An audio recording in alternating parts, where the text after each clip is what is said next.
I just wanted to give you guys a little backstory about myself. Well, I'm 22, Christian, very tolerable of my family, and considering the indoctrination, I'm pretty tolerable of it all. Okay. Anyway, my main question or statement is feeling like everything around us was created or a product of design, an innate feeling, and if I could just reword that really quickly, without any religious meddling, wondering if natural processes ranging from life and reproduction and planet formation are a product of design in which life is not accidental. Well, I think you know our answer. We don't think so. Yeah, we don't see any reason to think that. So, adolescence or maybe even childhood thinking or feeling that everything was created is not innate? Adolescents are very egotistical, you may have noticed, and they think a lot of things revolve around them. But I mean, the fact that they have certain feelings or come to some realizations doesn't mean that this is an accurate understanding of the way that the world works. Okay, but would you say that having that sense of being created and all those processes I was talking about, having that sense, is that innate or not? Well, I don't know. That's a good question. I don't know. I'm not a psychologist. I mean, I don't have that feeling, so it's not innate in me personally. But that, whether it is overall in humans, I don't know if I could address that or not. Yeah, when you say adolescence, you're talking about like teenagers, right? I was more so saying childhood to adolescence. I mean, I'm just thinking that by the time you're a teenager, it's more difficult to tease apart that difference between what's innate and what is taught, because by the time you get to that age, a lot of kids have already been taught a whole lot about what they're supposed to believe as a religion. And so the fact that all the people that you meet have that feeling could just be a product of their upbringing. Now, me personally, for instance, I was raised by a couple of non-believers, and while I sort of toyed with the idea that religion might be true because I was surrounded by it everywhere, I never took it that seriously, and in fact, when I got philosophical as a teenager, it was more along the lines of, man, it's so weird that everybody in the world has a brain, but I'm the only one who experiences my brain. But again, teenagers are really egotistical. And I wanted to bring up something that John said. He said that he doesn't feel that, and he may not currently feel that, of course, but in terms of childhood and adolescence, like I brought up, have you ever felt that? Maybe. I mean, to a certain extent, children have a tendency to have magical thinking.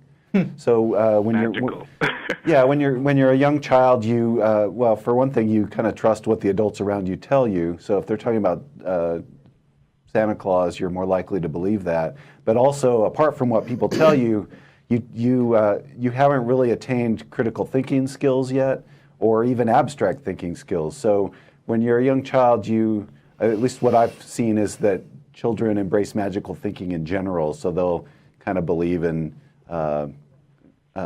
things that maybe aren't rational. Well, you use the term magical, but I'm not really talking about so much as something like Jesus. I'm more talking about life and creation, or not even really creation, but how it's not an accident, I would say. Also, Russell used that he's not so much entertained by religion, or he didn't used to be entertained by religion, and that still kind of didn't really answer my question, because this isn't really a religious question. Yeah, but I mean, I'm saying I don't really have the feeling that everything was designed either. And I think it kind of is a religious question when you boil it down, because to think that something's designed, that I think the concept of a supernatural designer is a religious concept. Mm-hmm. Okay. So do we draw conclusions from what is more likely to be true? Yes? Some of the time. Okay, so it's how you determine what's most likely. That's the issue. That's the right.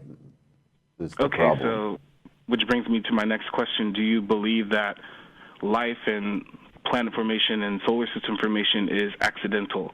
Well, I don't know. Do you believe that there was a designer for God?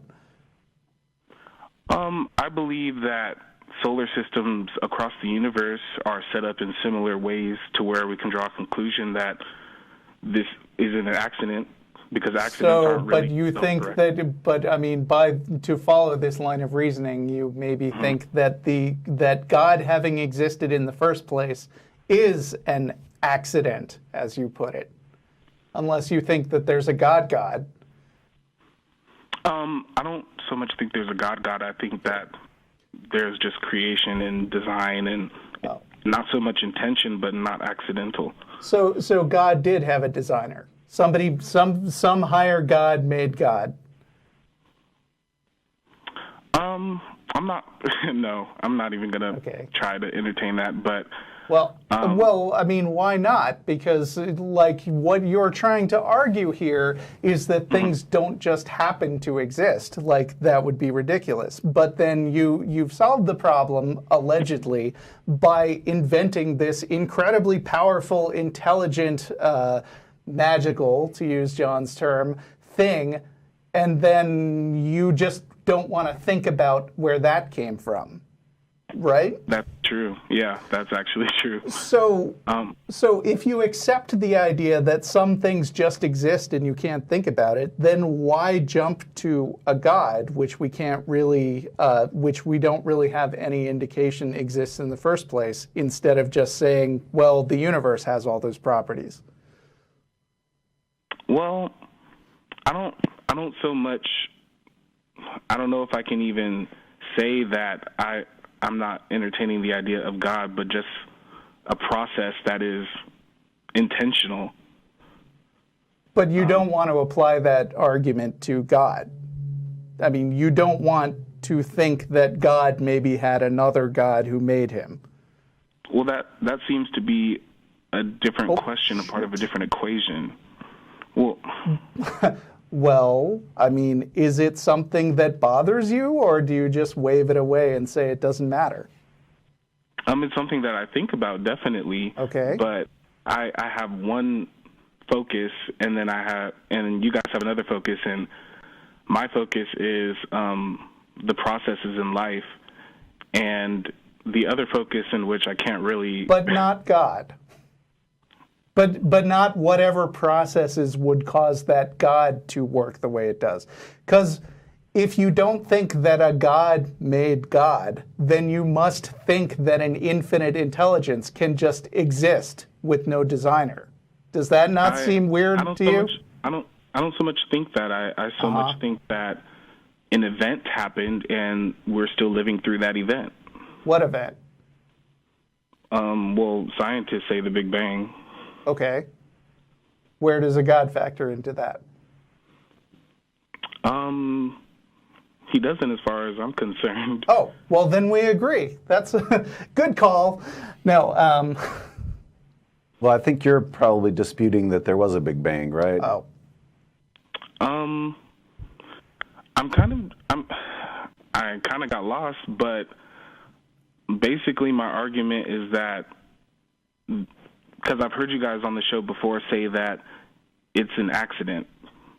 Well, I wouldn't use that term. Yeah. No, I think people put those words in our mouths and we say, well, yeah, kinda.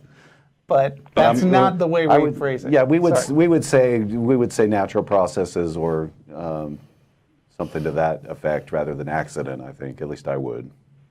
Okay. And if these natural processes happen light years away from where we are, does that kind of raise a red flag of intention or purpose or not for me. I mean, what to you would indicate intention, that something was a result of intention and rather than not a result of intention?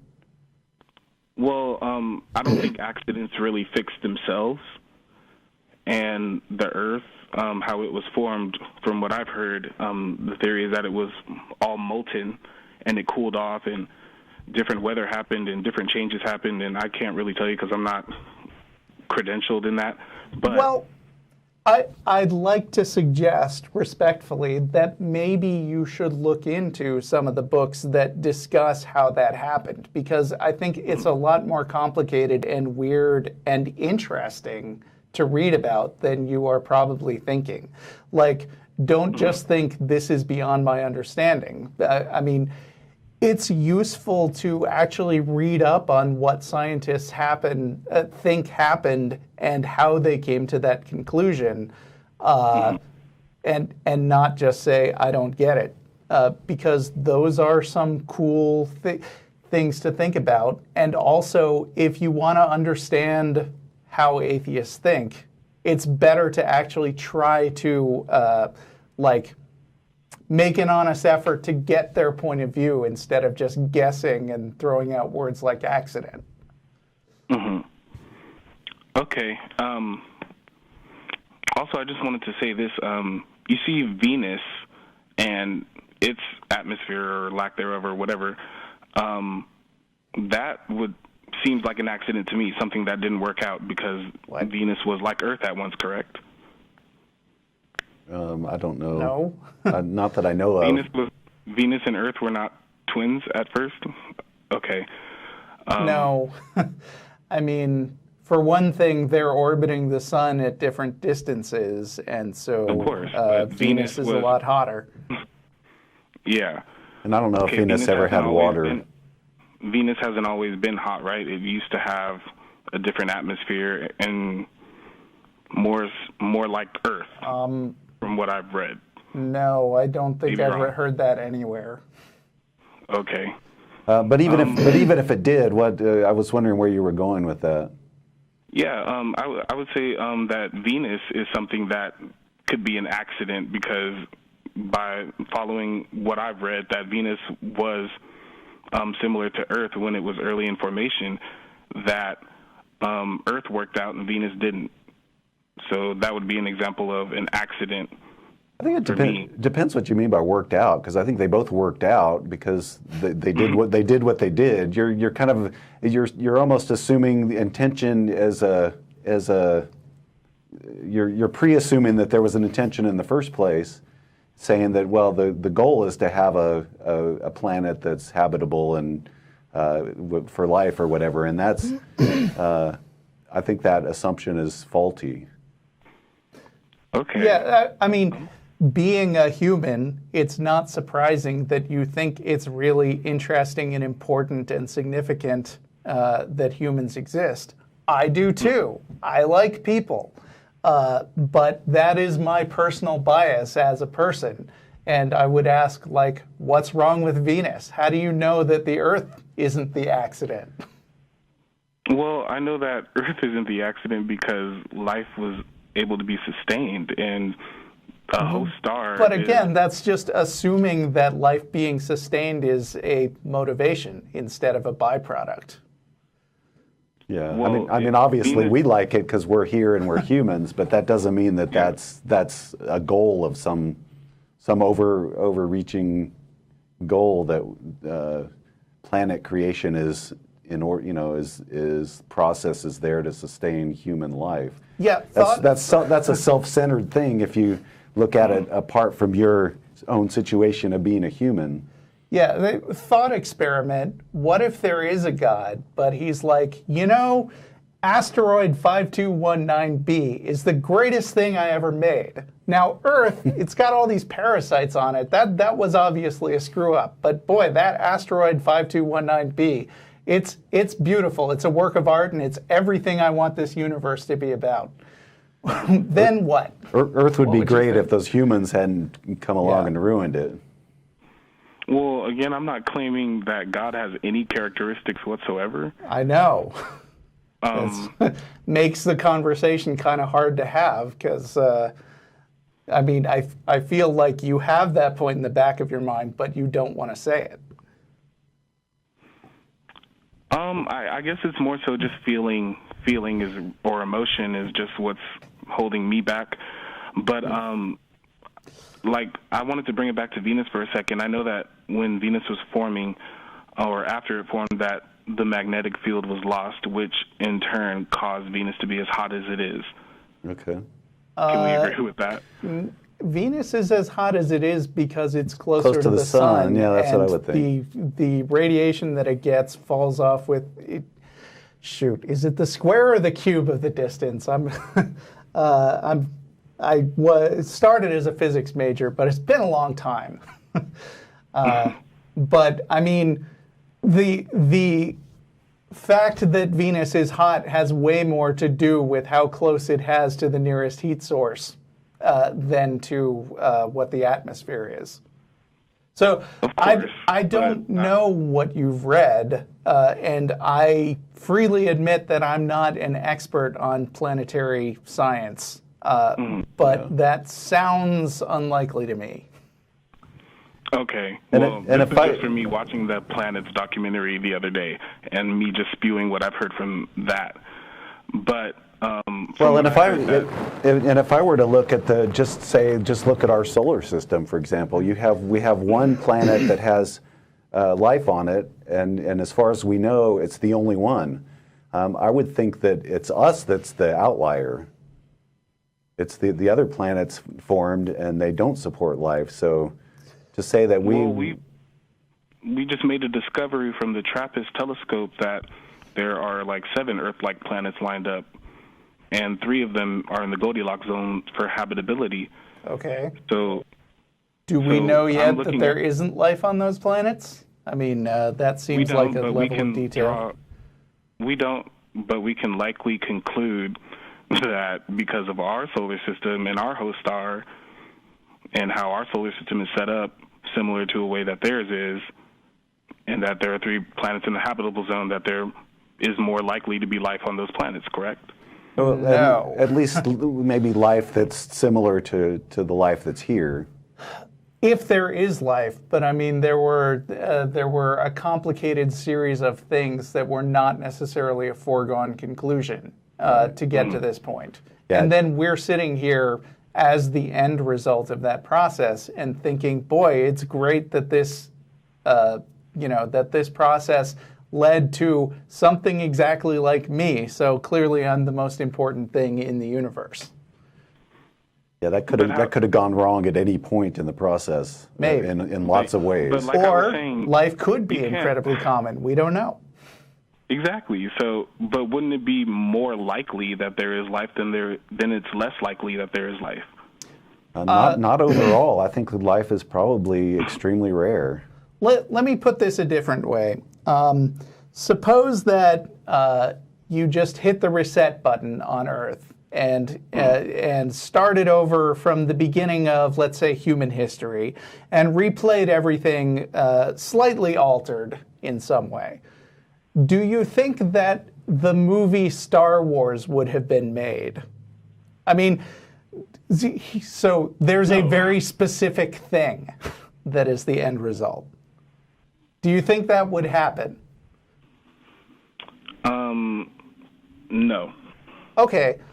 So the analogy that I want you to think about is to consider the human race, or even mammals, or however far back you want to go.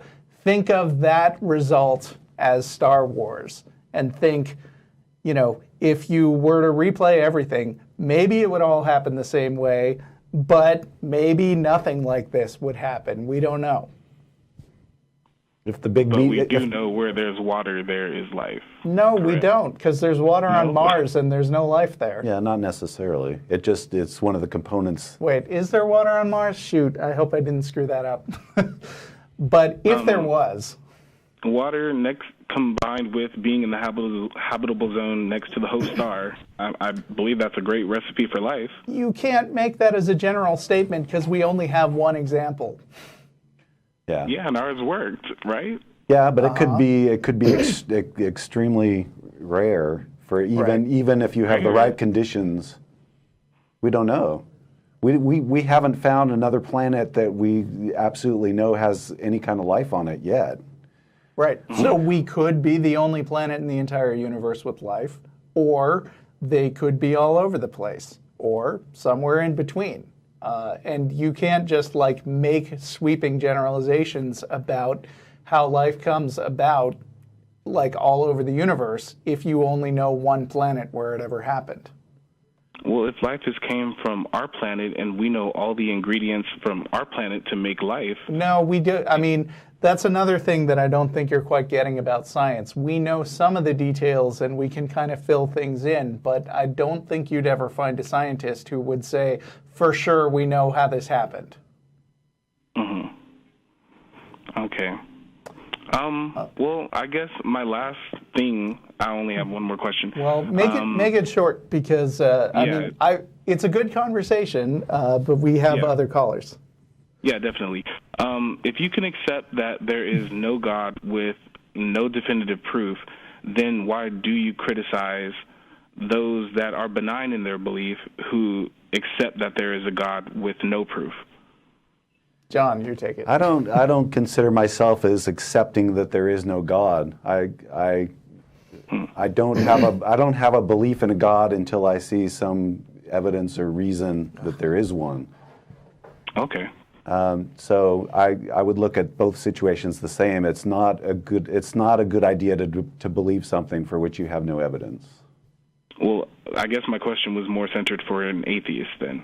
We are atheists. That's what atheist means. Atheist means not believing in God. Okay. So is agnosticism, because it sounded like to me he said he was unsure. I'm going to cut past this and recommend you go to ironchariots.org and search for an article titled Atheist versus Agnostic. Agnostic. And atheism is. Okay. I'm just asking because his answer seemed like he came off it from an agnostic point of view. I think you should read that article. Thanks for calling. Thanks. I'm an agnostic atheist. They're not mutually exclusive. Right.